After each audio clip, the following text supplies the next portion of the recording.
쉬는 시간에 꼭 공부를 하세요. 공부 시간 50분 동안 쉬려고. 쉬는 시간에 좀 휴식을 취하시고. 13번. 부동산 정책에 관한 설명으로 틀린 것을 골라보랍니다. 1번. 임대료를 보조해주면 임대인에게 보조해주든 임차인에게 보조해주든 단기적으로는 기존의 임대인이 초과임 누렸던 거 기억나세요? 그래서 기존의 임대인이 초과임 누리면 신규 임대인이 뛰어든다. 그래서 최종적으로 공급량이 증가로 끝난다. 그래서 누가 좋다? 장기적으로는 들어가 살 집이 많아졌으니까 차인이 혜택을 누린다. 이렇게 얘기를 했던 거죠. 그래서 지금 1번은 O, 2번. 임대료 규제는 서비스 문제였습니다. 임대료 규제는 최저가격제의 일종이에요? 최고가격제예요? 우리 최저가격제를 공부를 해본 적이 없어요. 그래서 얘가 틀린 거예요. 최고가격제였죠. 임차인을 보호하기 위한 정책이네요. 하나 더. 임대료 규제, 분양가 규제는 직접적 개입이에요? 간접적 개입이에요?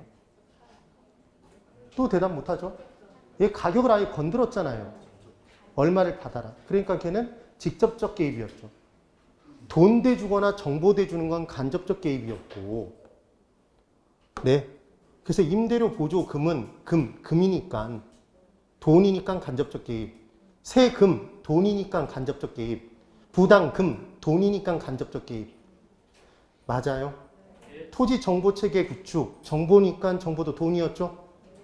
그래서 걔도 간접적 개입. 근데 수요자나 공급자의 역할 또는 가격을 아예 건드려 버리면 걔는 직접적 개입이었잖아요. 그래서 분양가 규제, 임대료 규제는 직접적 개입인 거죠. 네. 그 다음 3번. 분양가 자율화는 분양가가 자율화에 맡겨지면 건설업체 입장에서는 대형주택을 위주로 공급을 하나요? 소형주택 위주로? 대형주택? 왜냐하면 평당 분양가를 높게 받을 수 있으니까. 수익이 커지니까. 그럼 대형주택 위주의 공급을 계속적으로 지속하기 때문에 결국은 저소득층을 위한 임대주택 공급이 시장에서 현저히 줄겠네요. 그래서 분양가가 자율화에 맡겨진 정책이 이루어지면 한 가지 정책이 옵션으로 따라 붙어야 된다는 얘기를 했습니다. 저소득층을 위한 임대주택의 공급 정책이 별도로 필요하다고 했죠. 5. 4. 선분양 제도는 실제 주택을 건설하기 전 분양이었죠. 얘는 견본주택이 반드시 필요하다. 어떻게 짓겠다는. 근데 다 지어진 상태 준공이 되면 실제 주택과 견본주택의 차이가 발생할 가능성이 높다. 그래서 분쟁의 소지가 크다고 얘기했던 거 기억나세요? 그 다음 이미 먼저 분양받아서 그 분양 대금으로 건설자금을 쓰니까 건설자금과 건설자금에 대한 이자를 사실상 누가 부담하는 것? 수요자가 부담하게 되니까 공급자 입장에서는 건설 기술만 갖추고 있으면 건설자금이 부족해도 건설에 뛰어들 수 있더라. 그래서 시장 내 유효 공급이 더 많이 증가될 수 있는 게 선분양 제도였던 거죠. 그럼 수요자 입장에서는 이미 샀으니까 짓는 기간 동안의 위험을 다 수요자가 다 감수해야 된다? 그럼 위험을 많이 감수하는 만큼 수익이 커야 살 거잖아요.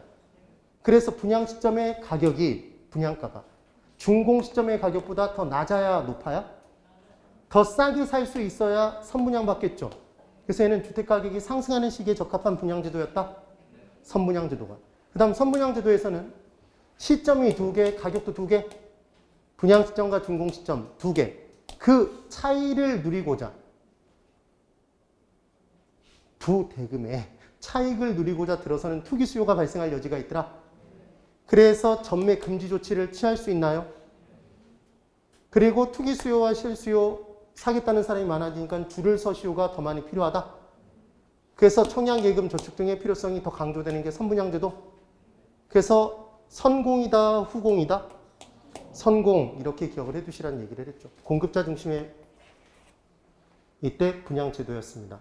그래서 선분양제도는 공급자 위주의 분양 정책으로 전매 차익을 목적으로 한 투기 수요의 발생 여지가 있다. 5번.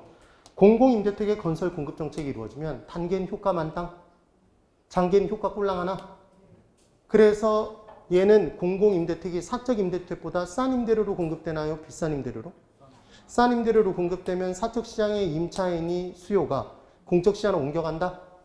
그럼 공적 시장으로 옮겨가 사는 사람은 단기에 초과임 누리고 초과이윤이 아니라 싼 임대료에 들어가 사는 거죠.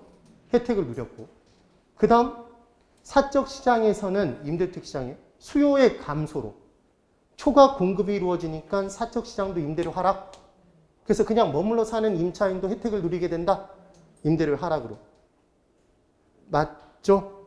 그 다음 단기에는 사적시장의 임대인이 공급량을 줄일래야 줄일 수가 없으니까 그대로 유지, 공적시장 공급된 수량만큼 전체 수량의 증가 효과가 있더라. 그래서 사적시장의 임차인 입장에선 대체할 집이 많아졌으니까 수요의 탄력성이 커지고 수요의 탄력성이 커지면 조세 정가를 줄여줄 수 있더라. 이 내용들이 다 어디에서 나온다? 장기, 단기. 단기는 나오다가 장기가 되면 누가 삐쳐서? 공급자가 삐쳐서 공급량을 늘리고 줄이고 줄여버리는 거죠. 얼마만큼 줄인다? 삐치게 한 만큼. 공적시장에 공급된 수량만큼 사적시장이 준다. 수요가 준 만큼 공급이 줄었죠. 그래서 사적시장의 임대료는 원래 수준으로 다시 돌아가니까 사적시장에 머물러 사는 사람은 이익을 못 누리고 세입자는 공적시장으로 옮겨가 사는 사람만 여전히 싼 임대료에 들어가 살게 되는. 그래서 사적시장과 공적시장의 이중가격 형성, 사적시장의 임대료와 공적시장의 임대료의 차이만큼을 정부로부터 보조받는 효과를 누리고 끝나는 허탈한 정책, 이게 공공임대주택의 건설 공급 정책이었죠. 그래서 장기에는 사적시장의 수량이 줄었으니까 사적시장과 공적시장으로 시장이 분화만 된 거고 나눠줬고 수량은 전체 수량은 증가된 효과가 없어져 버렸다. 맞아요. 그래서 전체 수량의 증가 효과도 없어지고 수요의 탄력성도 그러니까 커지지 못했고 조세 정가를 줄여주는 효과도 다 달아나 버렸다. 이걸 기억해 두시라고 그랬죠. 그래서 공공임대택의 건설 공급 정책은 단기적으로는 전체 임대택 시장의 수량 증가 효과가 있더라. 오해요. 이거 장단기적으로라고 나오면 X가 되는 겁니다. 이거 꼭 해두셔야 돼요. 그래서 2번이 틀렸죠. 그 다음 14번. 토지정책에 관한 설명으로 옳은 것을 골라보래요. 1번. 토지정책 수단 중 도시개발사업, 얘는 사서 개발해서 공급하는 거죠, 여러분. 그러니까 수요자 공급자 역할을 한 거네요. 직접적 개입이죠. 토지 수용도 직접적 개입이죠. 맞아요. 보상금 주고 사서 나중에 분양하잖아요. 그 다음 금융지원, 돈인가요? 보조금, 돈인가요? 그럼 얘는 간접적 개입이죠. 그래서 1번 X. 2번. 개발이익 환수제는 개발사업의 시행으로 이익을 얻은 사업 시행자로부터 불로소득적 증가분의 일정액을 환수하는 제도다. 정확히 맞죠? 이게 개발이익 환수제도잖아요. 그래서 우리나라에서 개발이익을 환수하는 제도의 수단으로 쓰는 게 개발부담금 제도가 되는 거죠. 2번이 맞는 답이네요. 3번. 토지 선매란 토지거래 허가구역 내에서 토지거래 계약에 허가 신청이 있을 때 공익목적을 위하여 사적거래에 우선해서 국가 등에게 그 토지를 강제 수용케 하는 제도였습니까? 여러분, 우선 협상할 수 있도록 하는 거예요. 우선 협상권을 주는 거였죠. 사들일 수 있는, 먼저 살 수 있는 권리를 주는 게 토지 선매제도였죠. 토지를 샀어요. 토지거래 허가구역에서 어떤 용도로 사용하겠다고 산 거죠. 근데 그 용도를 이용하지 않아. 이용하라고 그랬어. 그랬더니 아직도 이용하지 않아. 그럼 너 팔고 떠나. 그 대신 먼저 협상할 수 있는 사람, 또 다른 개인이 들어오면 너하고 똑같은 짓을 할 수 있잖아.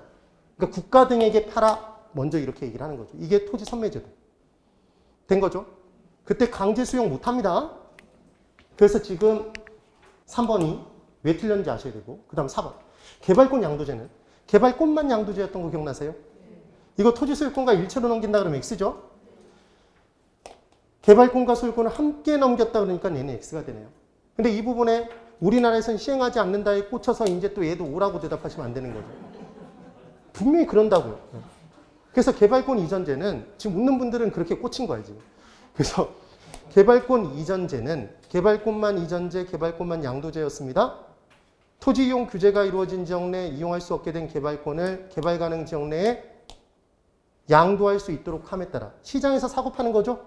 정부가 사서 팔아준다 그러면 X예요. 개발권만 이전하는 겁니다. 그럼 개발권을 사들인 사람은 그 개발권을 용적률로 전환해서 층수 더 위로 올리죠. 그럼 원래 용적률 제한보다 더 높은 개발이 예외적으로 가능해지니까 지역지구제의 틀이 와해돼 버릴 수도 있더라. 그래서 우리나라에서는 시행한다, 시행하지 않는다? 시행하지 않았죠. 또 시행하지 않는 거 두 개 기억하라고 그랬죠. 모된 초소, 폐지된 초소. 그래서 초과이득세. 네, 택지 소유 상한제 없다고 그랬죠. 기억 꼭 하시라고 그랬잖아요. 그 다음 5번. 그러니까 4번에 뭐가 틀렸는지 아셔야 돼요. 함께가 아니에요. 5번. 지구단위 계획은 지구 단위 계획의 단위 동그라미 치시라고 그랬죠? 얘는 수미 양.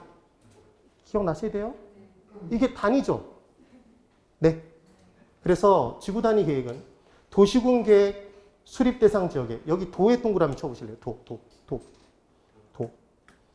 도의 동그라미 치세요. 대상 지역의 전부에 대하여. 지금 전부의 동그라미 쳐보세요. 얘 전부예요, 일부예요? 일부죠, 일부. 이 개념이 뭐냐면, 자, 여기 잘 보셔야 됩니다. 지구 단위 계획하면, 얘는 공법에서도 계속 기출되는 문제 중에 하나래요.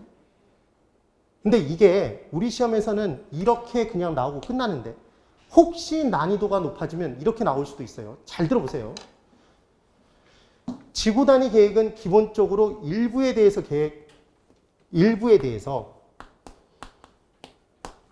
계획을 세우는 건가요? 지구 단위 계획이니까. 단위별로 계획을 세운다는 거잖아요. 그럼 기본은 여길 보세요. 전체가 있어요. 전부가 있답니다. 전부. 그럼 이 전부에 대해서 지구 단위 계획을 세울 수 있을까요?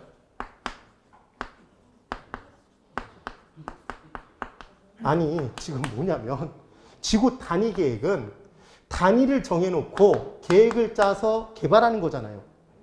그러니까 얘는 전부에 대한 계획을 세운 게 아니란 말이에요. 그러니까 얘는 일부겠죠. 네. 그래서 A 지역이 있으면 A 지역, 이 일부에 대해서 계획을 세우는 거란 말이에요. 이렇게. 그러니까 지구 단위 계획은 기본적으로 뭐로 들어가면 안 돼요? 전부로 들어가면 안 된다는 게 기억이 나는 거고, 이렇게 계속 수업을 하는데 기본은 잘 보세요. 얘가 이 전부가 도시계획 있고 군계획이 있는 거니까 얘 수립 대상 지역에 누가 자꾸 뭐라 그러는 거예요? 이 전부에 대해서 이렇게 나오면 X라고 그랬죠? 여기 보세요. 도시군 계획 수립 대상 지역이라고 얘기를 하면 도시 내는 도시군 계획의 수립 대상 지역이죠. 예? 그럼 이 전부에 대해서 한다 그러면 얘는 지구 단위 계획이 아니잖아. 도시 전체니까. 네. 그러니까 도시 전체 전부에 해당하는 지구 단위 계획을 세우지 않는다고요. 그러니까 얘는 전부가 나오면 무조건 X인 거예요. 그런데 이제 일부분의 개발을 하기로 했어. 아니, 도시 내 일부의 개발이에요. 처음부터. 택지 개발이 이루어지면 택지 개발 지역으로 개발 지역으로 묶여서 얘가 만약에 A 지역을 개발한다고 생각해 보세요. 그럼 이 안에서 지구 단위 계획 세울 수 있나요? 세울 수 있어요, 얘도. 예, 세울 수 있다고. 그럼 얘는 이 자체가 일부예요? 택지 개발 지역이 도시 전체가 아니잖아요, 여러분. 그럼 얘가 자체가 일부잖아. 그럼 일부의 전부에 대해서 행해질 수 있어요? 네. 그 다음 일부에 대해서도 행해질 수 있어요? 쪼개서? 네. 이게 차이라고. 그래서 지구 단위 계획은 여러분들이 이제 무조건 이렇게 보시는 거예요. 지구 단위 계획이 나오면 아예 이제 개념을 바꿔서 전부 또는 일부가 맞는 거예요. 아, 전부 또는 일부가 맞아. 무조건 전부 또는 일부예요. 근데 전부가 나왔을 때 틀리는 건 딱 하나일 때만. 도시군 계획 수립 대상 지역이라고 떴을 때만 전부가 나오면 X라고요. 얘는 일부여야 된다고요. 뭔 말인지 이해하셨어요? 그래서 만약에 헷갈리면 이렇게 기억하세요. 도레미파솔라시도의 최초가 뭐야? 도죠. 1, 2, 3, 4예요? 2, 1, 3, 4예요? 1, 2, 3, 4잖아. 그 도는 1이라고, 1. 일부만 나와야 된다고, 일부만. 전부가 나오면 안 된다고. 네. 이거 이해되셨어요? 이거 공법 문제로 나와도 어렵대요. 지금 제가 설명드린 개념은 공법 선생, 박상민 선생이 도와주신 내용이었습니다. 네. 이게 아무래도 약간 미심쩍어서 물어봤더니 이 개념이더라고. 네. 그러니까 만약에 어렵게 나오면 얘를 도시군 계획 수립 대상 지역이 아니라 택지 개발 지역 이런 식으로 바꿔버릴 수 있다고요. 그럼 전부가 나오는 순간 전부 아니라며 그러면서 틀렸다고 그어버리는데 맞는 문장이라고. 네. 네. 그 얘기인 거. 그 다음 이제 15번. 토지 비축 제도에 관한 설명으로 옳은 것을 골라보랍니다. 이게 토지은행 제도였죠, 여러분? 그럼 토지 비축 제도는 정부가 간접적으로 시장에 개입하는 거예요, 직접적으로? 사서 나중에 파는 거죠, 여러분? 수요자 공급자, 직접적이었어요. 그래서 간접적 X네요. 2번. 토지 비축 제도의 필요성은 토지의 사적 기능이 확대됨에 따라 커지는 건가요? 공적인 기능. 토지의 공적인 기능? 토지 공개념의 개념들이 강화됨에 따라 정부가 사들여서, 정부 등이 사들여서 얘를 비축해 놓을 필요성이 생긴 거죠. 그네요. 그래서 X. 3번. 토지 비축 사업은 토지를 사전에 비축하여 장래 공익사업의 원활한 시행. 고개 드십시오, 여러분. 공익사업을 위해서 미리 사두는 건 수용할 수도 있어요. 공익사업을 진행하기 위해서는 수용할 수 있죠. 근데 수급조절용으로 오를 때를 대비해서 예비용으로 비축해 놨다가 나중에 공급하겠다. 그 목적으로 수용할 수는 없다고 그랬죠? 그래서 토지시장의 수급조절에 기여할 수 있더라. 둘의 차이가 있었던 거 기억해 주시면 돼요. 고개 드세요. 다시. 토지은행의 토지 비축의 목적은 토지은행은 말 그대로 쌓아두는데 돈을 쌓아두는 게 아니라 토지를 쌓아두는 제도였습니다. 이게 토지 비축 제도였죠. 현행 누가 담당하고 있다? LH공사가, 한국토지주택공사가 담당한다고 그랬어요. 맞죠? 그렇게 비축해두는 목적이 크게 두 가지였죠. 공공사업 진행하기 위해서, 공공사업을 진행하기 위해서. 또는 또 하나 뭐였죠? 수급조절용이죠. 근데 그 둘 중에 뭐는 수용할 수 있는 거고, 공공사업을 진행하기 위해서 토지를 사들일 때는 수용할 수 있는 거고, 수급조절용으로 살 때는 수용하면 안 되는 거죠? 못한다는 얘기였어요. 개념. 꼭 비교해 두시고. 그 다음. 그러니까 지금 맞는 건 3번이죠. 4번. 토지 비축 제도는 사적 토지 소유의 편중 현상으로 인해 발생 가능한 토지 보상비 등의 고비용 문제를 완화시킬 수 있으며, 이 말은 왜 나오냐면 토지은행 제도에서 토지를 사들여 놓으면 이미 개발된 토지를 사들일까요? 개발되기 이전의 땅을? 개발되기 이전의 땅을 미리 저렴한 가격에 사들여 놓겠죠. 네. 그러니까 사업 비용 등을 줄일 수 있을 거 아니에요. 저렴한 가격에 사놨으니까. 지금 그네요. 근데 토지은행 제도에 의해서 어떤 토지가 매입이 딱 되는 순간, LH공사가 사는 순간, 사람들이 짱구가 아닌 순간, 짱구가 아닌 이상은 조만간 개발될 게 보인다, 보이지 않는다? 보이니까 주변 지역의 땅을 사놓는다? 그래서 아예 한국토지주택공사가 토지 투기의 시그널을, 신호를 보내준다고 볼 수도 있나요? 그러니까 지금 토기가 아니라 투기 문제를 사전에 예방하는 효과가 있다, 얘가 없다. 투기 문제가 오히려 더 심각해질 수도 있는 거죠. 투기에 신호를 보내주는 효과가 발생할 수도 있어요. 그러니까 4번이 뭐가 틀렸는지 아셔야 되고. 5번. 공공토지의 비축에 관한 법령상 비축토지는 각 지방자치단체에서 직접 관리하기 때문에 틀렸죠? 누가 하는 거죠, 지금? LH공사였어요, LH. 그때 LH공사는 자기가 갖고 있는 또 다른 토지와 계정을 섞어서 이용해요? 아니면 토지은행의 별도 계정을 이용해요? 별도 계정. 16번. 부동산 조세에 관한 설명으로 틀린 것을 골라보십시오. 이 문제를 다시 확인한 이유가 있었어요. 1번. 소형 주택 공급의 확대, 대형 호화주택의 건축 억제 등과 같은 주택 문제 해결 수단의 기능을 갖는다. 이게 부동산 조세의 목적이었죠. 그 정책적 목적도 있었습니다. 그 다음 2번.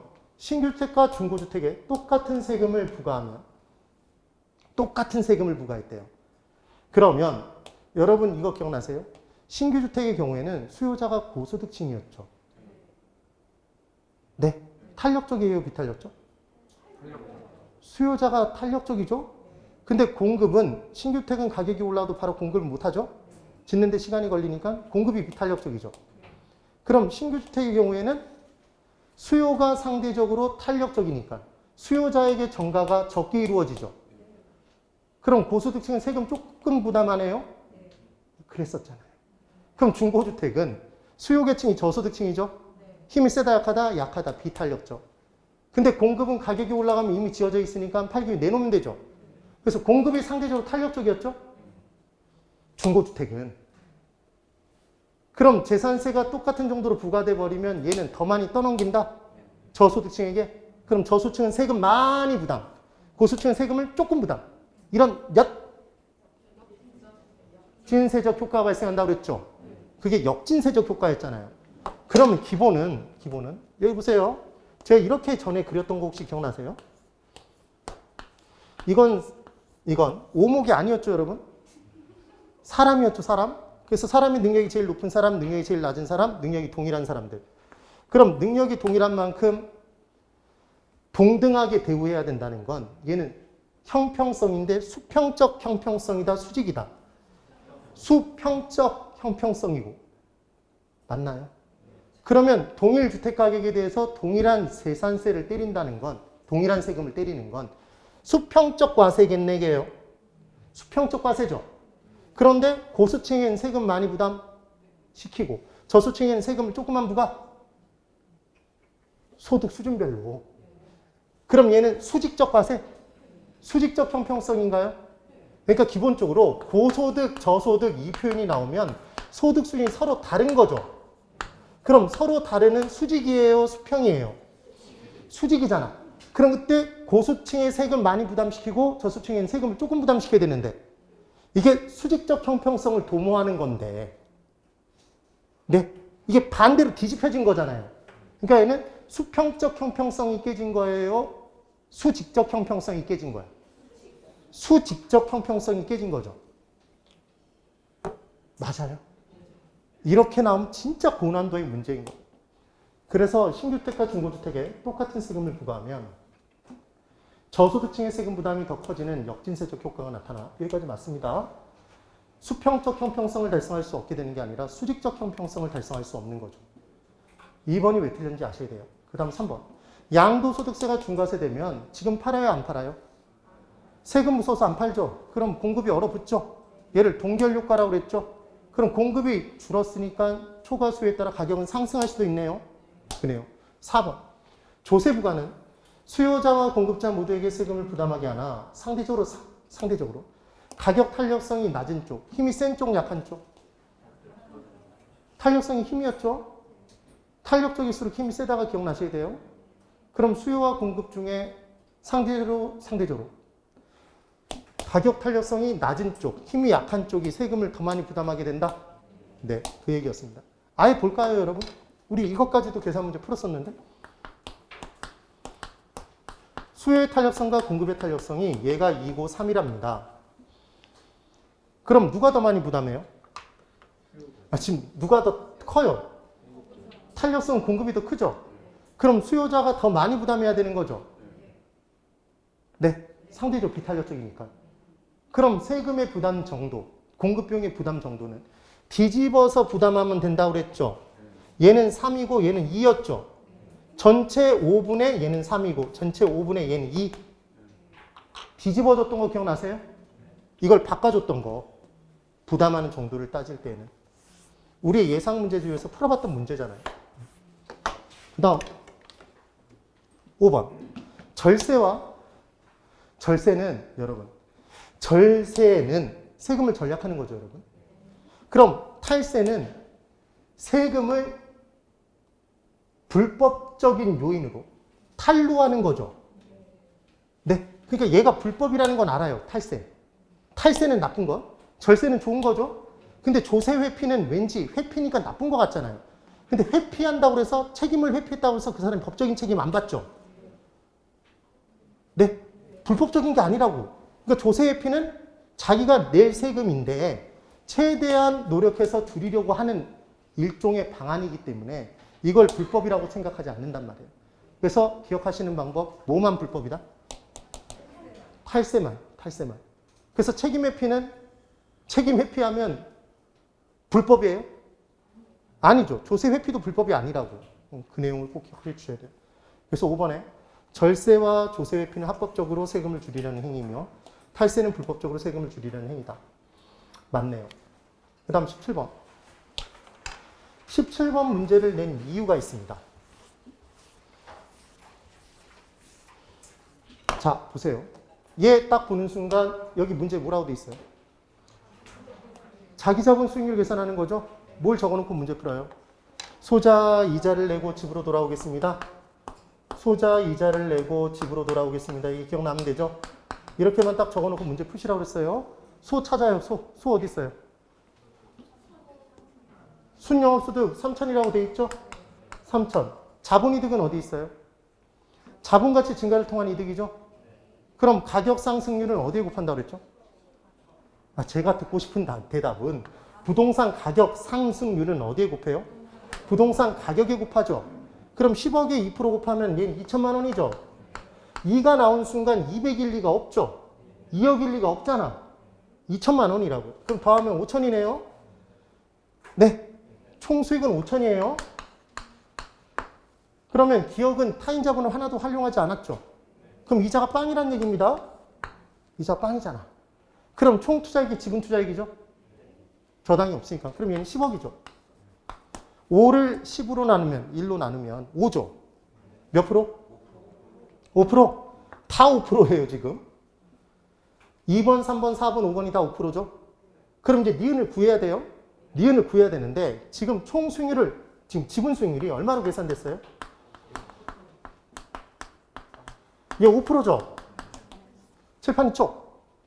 지금 연이자율 얼마래요? 5%죠. 저당이자율도 5%죠.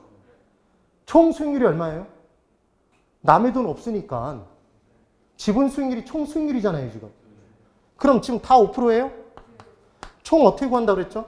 지분 수익률과 저당 수익률의 가중 평균치였잖아요.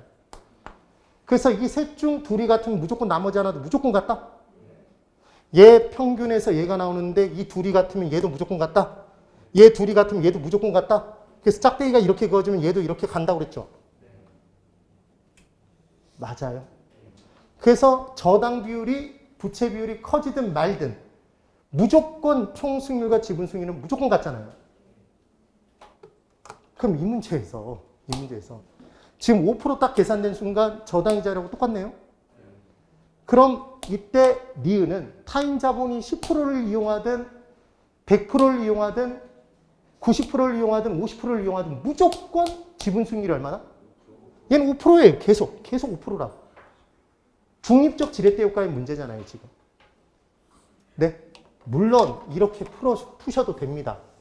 여기 보시면 3천에 2천까지 총수익은 똑같죠?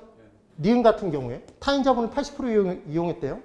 그럼 저당이 얼마란 얘기예요? 8억이죠? 그럼 지분은 얼마네요? 2억. 이렇게 구분해서 문제 푸셔도 돼요. 그럼 8억에 이자를 곱하죠? 그럼 4천이죠? 네. 그럼 4천을 빼요. 그럼 여기가 전체 1000이잖아요. 그리고 지분이 2억이죠? 나눠주면 되죠. 5%잖아요. 근데 얘를 이렇게 계산할 필요가 없단 말이에요. 지금 이 문제에서는. 그래야 문제를 빠르게 풀 수 있겠죠. 사실은. 됐나요? 다시 하나 더 질문. 여러분, 금융의 지렛대 효과는 금융의 지렛대 효과예요? 대답하세요. 금융의 지렛대 효과죠. 그러니까 금융이 없으면 지렛대 효과는 없는 거예요. 금융이 지렛대니까. 그럼 금융을 빌리면 금융적 위험 발생해요? 원리금 못 갚으면 망할 위험이 발생하죠? 네. 그러면 더 긴 지렛대를 사용하면 정의 지렛대 효과일 때 지분 수익률이 더 높아지고 맞죠? 부의 지렛대 효과 발생했을 때 지분 수익률이 더 떨어지죠? 네. 맞아요. 그때 지렛대 효과가 발생해도 총 수익률은 변해요? 변하지 않아요? 얘 변하지 않았죠? 만약에 여기 보세요. 저당 이자를 싸게 빌리면 이렇게 됐나요? 그래서 지분 수익률이 올라가서 정의 지렛대 효과였잖아요. 그럼 지렛대를 더 큰 걸 사용하면 얘가 더 올라간다고 그랬죠? 지분 수익률이 더 높아지는 거죠. 그러니까 정의 지렛대 효과가 발생했을 때 부채 비율을 키우면, 저당 비율을 키우면, 지렛대를 크게 사용하면 지분 수익률은 더 높아진다? 그 얘기였던 거예요. 그때 부의 지렛대 효과가 발생했는데 저당이자율이 높아서 부의 지렛대 효과가 발생이 되면 지분 수익률은 떨어지나요? 이때 부의 지렛대 효과일 때 지렛대를 짧은 걸 사용하면 정의 지렛대 효과로 전환시킬 수 있나요? 전환 안 된다고 그랬죠? 지분 수익이 낮아지는 정도만 줄일 수 있는 거였지. 네. 그리고 이때 계속 어디를 지나가요, 지금? 총 수익률은 똑같죠? 그래서 지렛대 효과에서 변하는 건 무슨 수익률이지? 지분 승률이지 총 승률이 아니었잖아요. 기억을 해두시면 돼요. 따라해 보세요. 소자 이자를 내고 집으로 돌아오겠습니다. 예, 그렇게 기억하시면 돼요. 꼭 비교를 해보세요. 그 다음 18번. 포트폴리오에 관한 설명으로 옳은 것을 모두 고른 것 이렇게 나왔네요. 단 위험의 피용 투자자라고 가정해 본대요. 기업, 효율적 프론티어, 효율적 전선은 동일한 위험에서 수익이 제일 큰 애였죠. 네. 그러니까 수익이 더 작은 아래쪽에 있는 애들을 지배하는 포트폴리오 모임 맞죠? 네. 근데 얘를 동일한 위험에서 오른쪽에 있는 포트폴리오를 지배하는 포트폴리오들 모임이다 그러면 X예요. 보실래요?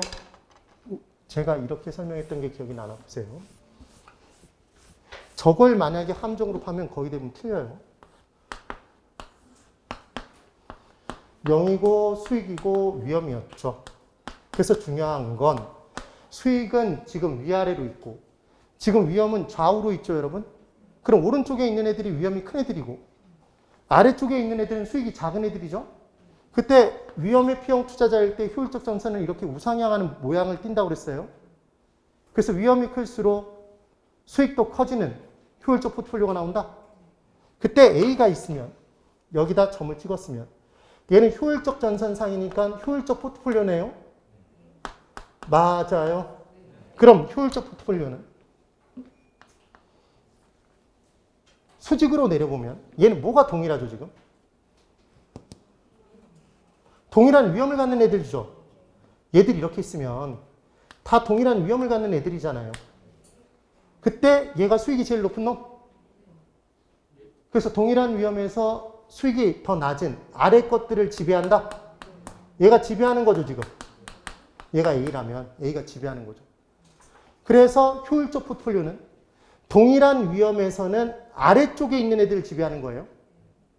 어떤 포인트인지를 보세요. 동일한 위험이라고 얘기하면 이제는 뭐를 판단해야 된다? 수익을 판단하는 거죠. 그럼 수익이 더 낮은 애들을 지배하겠죠. 그럼 수익이 낮은 애들은, 수익이 낮은 것들은 어디에 위치해요? 아래쪽에 위치해요? 오른쪽에 위치해요? 아래쪽에 위치하는 거죠. 이게 무슨 얘기인지를 이해를 하셔야 되는 거예요. 그럼 이번엔 얘를 이렇게 놓고 보면 효율적 포트폴리오 A는 지금 뭐가 동일하죠? 여기에 만약에 C가 있다면? 아니. A와 C는 뭐가 동일해요? 수익이 동일하잖아. 그럼 지금 얘들은 다 지금 뭐가 동일한 애들이에요? A와 수익이 동일한 애들이죠? 그럼 수익이 동일한 애들 중에서는 얘가 위험이 제일 작은 것? 제일 왼쪽에 있으니까. 그럼 위험이 큰 오른쪽에 있는 애들을 지배하는 거네요. 똑같은 효율적 포트폴리오를 표현할 때 두 가지 표현이라고. 맞아요? 그럼 얘는 동일한 수익이라고 나오면 이제는 뭘 따져야 되죠? 위험을 따져야 되는 거죠. 그럼 얘가 위험이 제일 작은 애죠. 그럼 위험이 큰 애들은, 위험이 높은 애들은, 높은 것들은 어느 쪽에 위치해요? 아래쪽에 위치해요? 오른쪽에? 오른쪽에 있는 애들을 지배하는 거죠. 네. 그래서 뭘 판단해 보라는 얘기냐면 이거 만약에 동일한 위험에서 오른쪽에 있는 포트폴리오들을 지배하는 포트폴리오들이 모인다 그러면 X라고요. 네. 위험이 나왔는데 오른쪽이 나오면 걔도 위험이잖아. 위험을 따졌는데 위험이 또 나오면 안 되는 거죠. 일단 수익이 나와야 되잖아. 그럼 수익이 작은 애들을 지배하죠. 수익이 작은 애들은 어느 쪽에 있어요? 아래쪽에 있는 거지. 지금 그 얘기. 그래서 기억은 옵니다. 그 다음 니은. 시장 전체에 영향을 주는 체계적 위험은 효율적 포트폴리오를 구성해도 제거할 수 없다. 맞죠? 그래서 시장 전체에 영향을 끼치는 위험, 시장 위험은 크게 세 가지가 있다고 그랬어요. 경기 침체, 이자율의 상승, 물가 상승. 그 내용이었죠. 그래서 아무리 효율적인 할아버지 효율적 포트폴리오를 구성해도 얘는 전혀 줄일 수 없다고 했습니다. 얘가 체계적 위험이었죠. 네. 그 다음 디귿. 상관계수는 마이너스 1부터 플러스 1의 값을 가지며 맞죠? 마이너스 1인 자산들로 구성하게 되면 수익률의 방향이 똑같은 크기로 반대로 움직이니까 어떤 한 부분에서 수익률이 떨어지면 꼭 그만큼 다른 자산에서 그만큼 수익률이 보전된다. 그래서 안정적인 평균적인 수익을 누릴 수 있다. 비체계적 위험을 다 제거할 수도 있다고 그랬죠? 맞네요. 그 다음 리을. 투자자별로 최적 포트폴리오가 달라지는 이유는 투자자별로 이 효율적 전선의 모양이 다르기 때문인가요? 무차별 곡선의 모양이 다르기 때문인가요? 무차별 곡선의 모양이 다르기 때문이었죠? 그래서 무효적. 따라해보세요. 무효적. 무차별 곡선과 효율적 전선이 만나는 점, 교차하는 점, 접하는 점? 접하는 점이 최적 포트폴리오. 그래서 결국은 동일한 효율적 포트폴리오들의 모임들 중에서도 어떤 게 투자자에게 최고 적합한 것이냐 하는 문제는 투자자의 위험에 대한 태도에 따라 달라진다. 그 위험에 대한 태도를 나타내는 곡선이 무슨 곡선? 무차별 곡선. 지난주에 했던 거 복습. 위험을 싫어하는 보수적인 투자자일수록 대가를 더 많이 요구. 해보세요. 빨리. 더 많이 요구. 그럼 볼록 완만. 볼록. 경사가 급하다고 그랬죠. 네? 그럼 공격적인 투자자는 위험을 덜 싫어하니까 대가를 조금만. 무차별 곡선의 모양이 완만하다. 이렇게 얘기를 했던 게 기억나시면 돼요. 됐죠? 그러니까 지금 뭐가 다르기 때문이다. 투자자별로. 무차별 곡선의 모양이 다르기 때문이지. 위험에 대한 태도가 다르기 때문이지. 효율적 전선의 모양이 다르기 때문이 아니죠. 답은 몇 개? 4번. 기억, 니은, 디귿. 그 다음 19번. 투자자 갑은 부동산 구입 자금을 마련하기 위해 3년 동안 매년 말 연말 3천만 원씩 불입하는 정기 적금에 가입하였다. 그냥 숫자 안 고치고 그냥 낸 거예요. 이 적금의 이자율이 복리로 연 10%라면 3년 만에 이 적금의 미래 가치는 얼마입니까? 이렇게 문제를 줬죠. 그럼 이 문제를 풀 때 무조건 한번 그려보시라는 얘기를 했어요, 여러분. 현금의 흐름을 그려보라고 그랬어요. 빈 공간에다가. 그러면 얘는 1년 말, 2년 말, 3년 말이죠. 언제 금액을 구하래요? 3년 말. 전체 이 적금의 미래 가치를 구하래요. 얘가 언제 나가죠, 여러분? 매년 연말이죠. 3천만 원씩. 그럼 처음 시작한 1년 초부터 시작해서 1년 말에 3천이 나가겠죠. 적금. 2년 말에 3천 부어요. 3년 말에 3천을 부었죠. 맞나요, 지금? 이렇게만 표시해두면 되잖아요. 그럼 질문. 얘 이자율이 지금 얼마래요, 복리로? 10%입니다. 10%. 그럼 얘는 1년 지나면 110% 되는 거죠. 2년 지나면 110%에 110%죠. 1.1의 2승. 그럼 3천만 원은 1년 말에 3천만 원은 3년 말까지 2년 지나나요? 맞아요. 그러니까 얘는 곱하기 1.1의 몇 승? 2승이겠죠. 두 번 하잖아요. 그럼 2년 말에 3천만 원은 몇 번? 얘는 한 번이죠. 110% 한 번 되는 거잖아요. 이자 한 번 붙으니까. 그럼 얘는 1.1에 1승을 곱해주면 되는 거네요.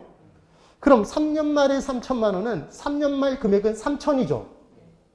3년 말에 부었대. 3년 말에 걔는 3천이죠. 이자가 안 붙잖아요, 지금. 그러니까 얘는 그냥 그대로 사용하면 되겠네요. 그럼 이제 얘들을 곱해주면 3천에 1.1 곱하기 1.1 하면 3,632죠. 얘는 3천에 1.1 곱하면 3,300이죠. 그럼 얘는 3천이네요. 그러니까 더하니까 9,930이네요. 맞죠? 그런데 이 문제를 바꿔버릴게요, 여러분. 잘 보세요. 뭐가 다른지 느끼셔야 돼요. 얘가 연초가 되면 연초에 1년 초에 2년 초에 3년 초에 3천만 원씩 3번 부었다면 이게 여기에 기재되는 거죠. 얘 이렇게 당겨지는 게 보이나 보세요. 연초면 3천, 3천인 게 느껴지세요? 왜냐하면 여러분 보세요. 1년 말은 2년 초인가요? 1년 말과 2년 초는 겹치겠죠. 2년 말은 3년 초죠. 그러니까 연초에 3천, 3천, 3천씩 부으면 3년 말 금액을 따질 때에는 얘는 이 3천만 원은 몇 번 붙어요? 3번 붙는 게 느껴지세요? 얘는 2번이겠죠? 얘는 한 번 붙죠? 그러니까 얘는 1.1에 몇 승이고 3승이고 얘는 1.1에 몇 승이고 2승이고 얘는 1.1에 1승. 그래서 곱해서 더하면 되잖아요. 네. 뭐가 다른지를 느끼셔야 됩니다. 이걸 연금의 내과계수를 사용해서 구할 수도 있어요. 더 어려워. 하지 마. 하지 마세요. 그냥 이렇게 계산을 하세요. 됐죠? 네. 그 다음 이제 20번. 또 틀려요. 또 틀려 아주. 20번. 부동산 투자 분석의 현금 흐름 계산에서 세전 지분 복계획을 산정할 경우. 여기서 포인트 뭐 동그라미 치고 문제 푼다? 세전. 뭐에 체크하고 푼다? 세전. 그럼 얘는 양도시 보유기간? 아니 지분이 복귀되는 금액은 언제 들어오는 거예요? 양도할 때 들어오는 거잖아. 보유기간 중에 내용을 따지는 게 아니죠. 그럼 양도시 내용을 따지는 거예요. 근데 세전을 따지라고 했잖아. 그럼 양도시 자본이득세는 세금이죠. 얘 따지면 안 된다고. 매도 경비 하나인 거죠 지금. 임대료 수입은 가공기 조순전후 경조세 가고 가능총수득 구할 때 구하고 원리금 상환에 보유기간 중에 저당 빼는 게 원리금 상환액이었죠. 부채 서비스에. 영업의 수입, 가공기의 기조, 기타 수입, 화재보험료, 영업경비죠. 경조세의 경우. 이렇게 문제를 푼다고요. 그러니까 이걸 딱 보자마자 아 양도시 내용, 보유기간 내용 다 지우자. 세전이니까 세금 지우자. 그럼 끝난다고요. 그렇게 푸셨어야 된다는 얘기를 하는 겁니다. 제발 꼭 얘는 적어보세요. 21번. 빌라의 경제 상황별 예측되는 수익률이 다음과 같을 때 빌라의 기대 수익률이 10.5%라고 한다. 정상적 경제 상황의 경우에 괄호에 들어갈 예상 수익률은 이렇게 나왔죠. 자, 여러분 이쪽 보실래요? 이렇게 얘기했었습니다. 빌라나 아파트나 오피스텔이 나오면 부동산의 기대 수익률은 각 상황별 기대 수익률의 예상 수익률에 가중평균치였던 거 기억나세요? 우리가 공부하는 건 다 가중평균이었죠? 그래서 우리는 시산가액을 산술평균한다, 가중평균? 가중평균한다 이렇게 얘기를 했던 거예요. 그럼 결론은 칠판 있죠? 얘들을 다 곱해서 더하면 얘가 나오는 거죠. 맞나요? 맞죠? 그러면 얘 곱하면 얼마예요? 암산해야죠, 암산. 얘 0.2잖아요. 1이죠, 1. 그럼 얘는 0.3을 15에 곱하면 4.5. 그럼 이 둘을 더하면 5.5. 5.5를 1로 넘기겠네요. 그래야 얘만 남지 지금 얘를 모르니까. 네? 네. 그래서 5예요. 5. 그럼 5를 얼마로 나눠요? 50 곱하기 x가 얘 모르는데 얘가 5라는 얘기잖아요, 지금. 그럼 얘를 0.5로 나누면 10인가요? 이렇게 문제를 푸는 거죠. 네. 정말 간단한 거예요. 제가 왜 계산 문제를 많이 넣어서 연습을 시켜드렸냐면 이유는 하나입니다. 여러분, 출제자가 만약에 난이도를 개론해서 높인다 그러면 뭘 많이 낼까요?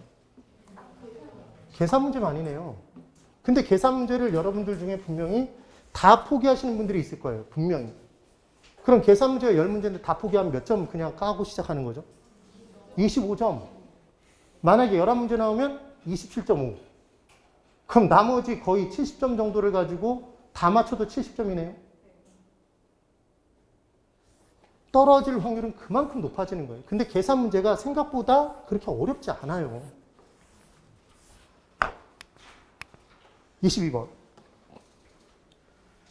다음은 임대주택의 1년간 운영 실적에 관한 자료이다. 이와 관련하여 틀린 것은 이렇게 문제가 나왔네요. 그래서 쭉 나왔어요. 제가 이 문제 이렇게 나오면 몇 번 찍으라고 그랬어요? 5번 아니면 4번 찍으라고 그랬죠? 네. 이 둘 중에 하나가 분명히 답이라고. 보통 출제자는 우리가 영업소득세 계산을 잘 못한다는 걸 알고 있다고 그랬죠? 전원, 순위, 뿔대 마감으로 외웠다는 생각을 못한다고요. 얘를 잡아낸다고요. 근데 보통 5번 아니면 4번. 그러니까 세후나 아니면 영업소득세가 분명히 틀렸을 가능성이 높더라. 지금 몇 번이었죠? 5번이래요. 5번. 그럼 이 문제 풀 때 제가 그 식을 다 해설지에 적어놨죠. 문제 이렇게 푸는 거죠. 가, 공, 기. 조순 전후 경자세죠. 칠판 있죠? 공은 빼는 거고 기는 더하는 거고 나머지 빼는 거죠. 경저세를. 이거 아직도 못 적는 분 손 들어보세요. 반성해야 돼. 이걸 아직도 못 적으면. 그럼 가능 총소득의 계산은 호는 호당에 곱하라고 그랬던 거 기억나세요? 그럼 호당 임대료는 호수에 곱하겠죠? 500에 40을 곱하면 얘는 2억이겠네요? 2억. 2억은 2만 원이죠? 수치, 자릿수를 이렇게 잡는다고요. 그래 놓고 지금 공실률이 10%랍니다. 얘 2억에 10%에서 2천을 빼도 되지만 더 간단하게 하는 방법은 뭐 하면 된다고 그랬죠? 20, 지금 10%를 빼면 90%가 남는 거다? 그럼 0.9를 곱하면 1억 8천이 뭐예요? 유효 총소득이네요? 유효조소득, 유효 총소득. 그 다음 영업경비 지금 얼마랍니까? 운영비용이죠, 지금.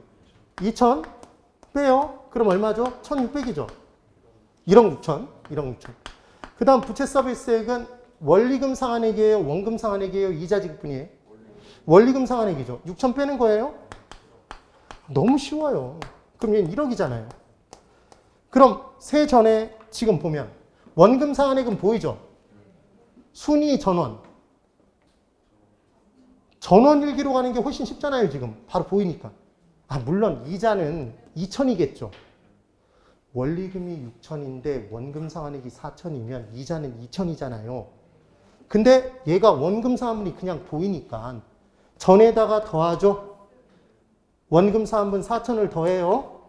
4천 더했어요. 그 다음 뿔때 마감해야죠. 뿔때 플러스 대체 충당금 얼마? 500. 마감, 감가상각비 1,500. 맞나요? 그럼 얘는 1,000을 빼는 거죠. 여기서 1,000 빼고 4,000을 더하면 3,000을 더한 거잖아요. 얘 계산하면 13,000이잖아요, 지금. 1억 3천. 얘가 과세상 소득이고 곱하기 0.3을 하면 소득세율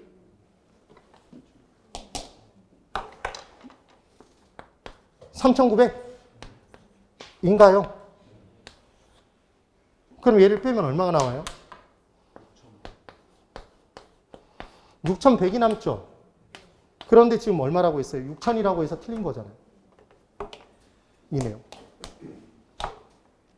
근데 만약에 못 풀겠으면 몇 번을 찍고? 4번 아니면 5번 찍는 거예요. 근데 예전에는 5번이 거의 대다수였는데 요즘 4번으로 몇 회 갔어요.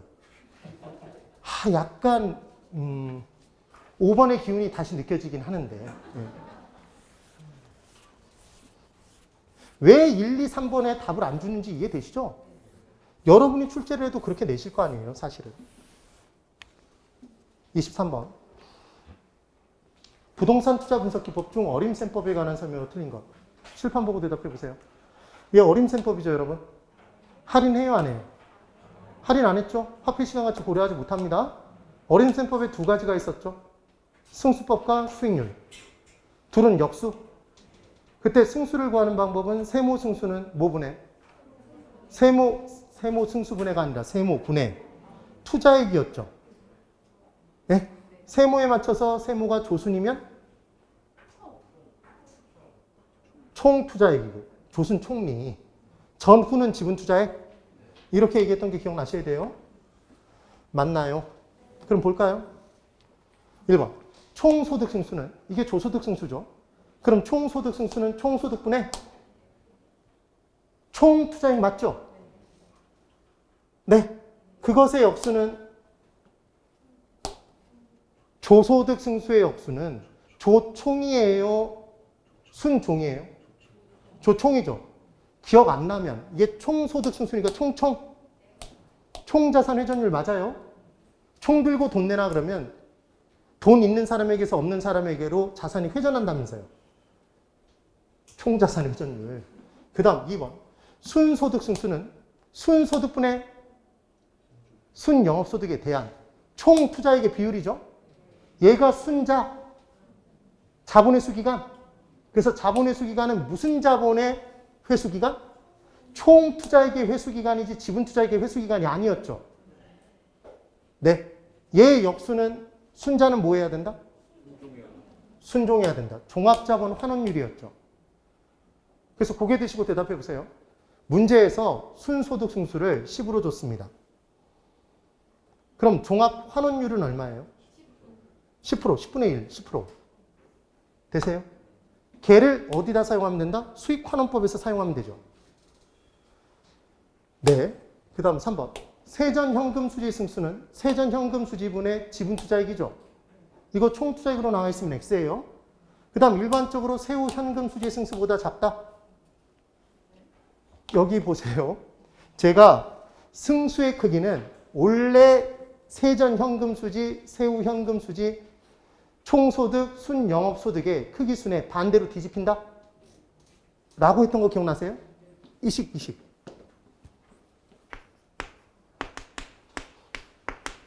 이게 총이었죠. 우리 크기순 문제를 풀 때 이게 머릿속에 들어온지 보세요. 제가 얘기하는 걸 정확히 판단해 보는 겁니다. 유효총소득은 순영업소득보다 크다. 맞죠? 밑으로 내려갈수록 빼는 거니까 기본적으로 얘들이 더 큰 거예요, 지금. 근데 같아지는 애가 있었죠? 네. 전액 지분 투자액으로 투자가 될 수 있다? 그럼 저당 지불의 부채 서비스액이 빵이 돼버리면 얘가 빵이 돼버리면 얘 같아진다? 그럼 순영업소득과 세전이 똑같다는 얘기는 부채 서비스액이 빵이라는 얘기네요. 전액 지분 투자액으로 투자가 된 거죠. 다시 과세상 소득이 아니거나 그러니까 과세상 소득이 없거나 경비가 너무 많이 들어서 과세상 소득이 없을 수도 있잖아요. 과세 대상이 아닐 수도 있죠. 예를 들자면. 그럼 얘가 빵이란 얘기죠? 그럼 이 둘이 같아질 수도 있어요? 그럼 세전과 세후가 같아졌다는 얘기는 세금이 빵이란 얘기죠? 근데 영업경비가 빵인 경우는 없다고 그랬죠? 개념이. 근데 기본적으로 이 부분에서 당연히 그러니까 이 둘 비교하고 이 둘을 비교하죠. 각각 이 둘씩 비교하는 이유는 얘들은 뭐랑 연결됐고 총 투자액과 연결됐고 얘들은 지분 투자액과 연결돼 있잖아요. 맞나요? 그러니까 당연히 세전이 세후보다 커요. 네. 근데 얘들이 분모로 들어가게 되면 큰 놈이 분모로 들어가면 더 작아지죠, 분수는. 뒤집어지잖아요. 그래서 승수의 크기는 여기서 반대로 뒤집혀져요. 세전 현금 수지 승수는 세후 현금 수지 승수보다 작겠죠. 얘가 뒤집어진다고요. 승수가 되면 이렇게. 네. 그 내용을 기억을 해두셔야 돼요. 대답해 보세요. 유효총소득과 순영업소득 중에 뭐가 더 커요? 유효조소득이 커요. 총소득 승수와 순소득 승수 중에 뭐가 더 커요? 순소득 승수가 더 크다고요. 그러니까 승수는 밑에 게 더 크다고요. 근데 얘와 얘를 비교하진 않죠. 예? 얘들은 분자가 총투자액과 지분투자액으로 달라지니까 비교가 안 되는 거고 얘 둘은 분자가 총투자액으로 똑같은데 분모만 다르잖아요. 그러니까 분모가 큰 애가 전체 크기는 작아진다. 지금 그 얘기를 하고 있는 거라. 되셨어요? 그래서 세전현금수지 승수는 세전현금수지에 대한 지분투자액이 맞고 일반적으로 세후현금수지 승수보다 세전이 더 크니까 승수는 세전이 작겠죠? 더 작다. 지금 그 얘기예요. 그 다음 4번. 이거 정말 맞췄어야 돼. 세후 수익률을 지분배당률이라고도 한다. 틀렸죠? 지분배당률 식을 구해라 그러면 얘는 세전 수익률이에요? 세후 수익률이에요? 세전 수익률. 지읒. 이렇게 기억하라고 그랬죠? 지분배당률은 세전 수익률이었다. 지분투자자의 요구 수익률. 저게 틀린 거잖아요. 그 다음 5번. 어림셈법은 계산이 간단한 장점이 있는 반면에 화폐 시간 가치를 고려하지 못하는 단점이 있더라. 맞죠? 그래서 할인연금 수지분사법은 모든 기간의 현금흐름을 다 고려하기 때문에 정확도가 높지만 계산 과정이 복잡한 단점이 있어서 어림잡아 셈하는 법, 어림셈법이 나온 거였잖아요. 기억을 해보셔야 됩니다. 됐나요? 그 다음 24번부터는 10분간 쉬었다가 보도록 할게요. 10분 쉬세요.